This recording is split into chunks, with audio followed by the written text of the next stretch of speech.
ย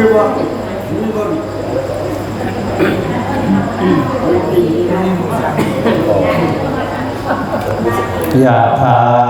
วาริวหาปุราปาริปุเรนติสาคารังเอวะเมวะอิโตทินังเปตานังอุปกัปปติอิทิตังปฏิตังอัมหากังคิปังเมวะสมิจฉตุสัพเพปุเรนตุสังกปาจันโทปัญญารโสยถาอิทิตังปฏิตังมัมมะคิปังเมวะสมิจฉตุสัพเพปุเรนตุสังกปามณิโชติราโส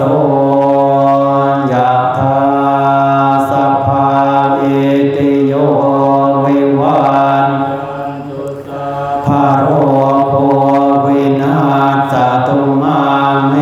ภวะตุอันตรังสุขีเทคายุโก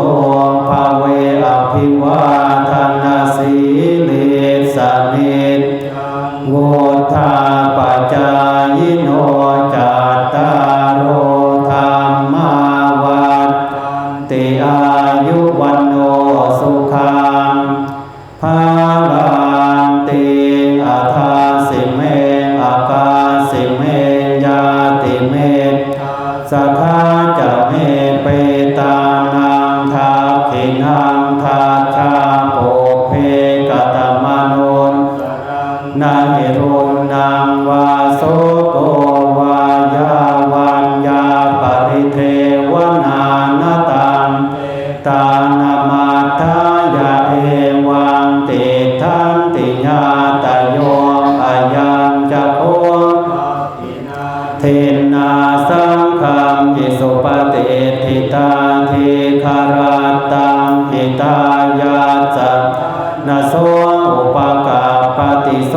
ญาติธรรมโมจายังนิทัสสิโตตานาปูชาจักตังอุลาราภลังจะภิกขุนามนุนางอัมเหหิปุญญังปัสสุตังอนาปกันติมยาปุญญังปัสสุตังอนาปกันติ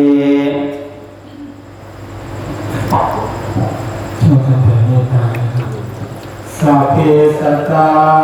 สัตว์ทั้งหลายที่เป็นเพื่อนทุกข์เกิดเจ็บเจ็บตายด้วยกันทั้งหมดทั้งสิ้น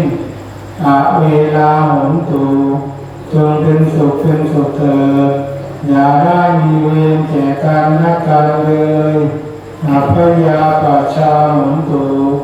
จงเป็นสุขเถิดอย่าได้พยาบาทเบียดเบียนซึ่งกันและกันเลยอนีกาหนตุจงเป็นสุข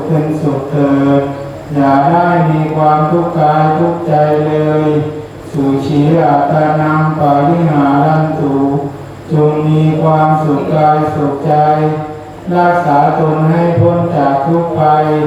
ด้วยการทั้งหมดทั้งสิ้นเถิดอะระหังสัมมาสัมพุทโธภควาพุทธังภควตังอภิวาเทสวากาโตภคว